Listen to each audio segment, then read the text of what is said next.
Mahigit 30 taon nang tinatamasa ng mga Ilagueño ang masarap na inatata ni Merly Baggao, isang negosyo na minana niya sa kanyang biyanan.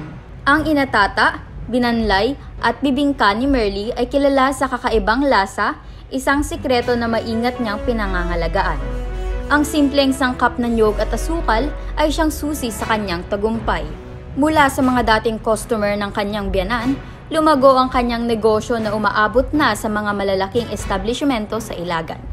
Malaking tulong ito sa kanyang pamilya na nagamit niya sa pagpapaaral at pagpapaayos ng kanilang tahanan. Malaking tulong naman ito sa pamilya ko. Nakabili naman ako ng mga gamit na kagaya niyang mga gamit na ginagamit namin noon na kagaya ng kasabihanan ko, nabili ko naman lahat. Tapos, nakapagpundar din naman kami kahit konti lang. Medyo napaayos naman namin ng yung bahay namin. Yung harap ng bahay namin, nalagyan ng gate. Tapos nakabili naman kami ng motor, tricycle, ganun. Ganda naman, ma'am. Mabili. Mabili yung business niya talaga.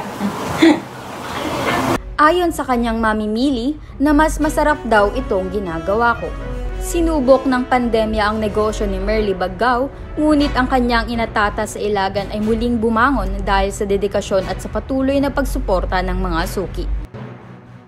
Para sa Bill Visay News TV at Balitang Hilaga Publishing, ito po ang inyong media trainee, Myla Ruth Balinan, nag-uulat.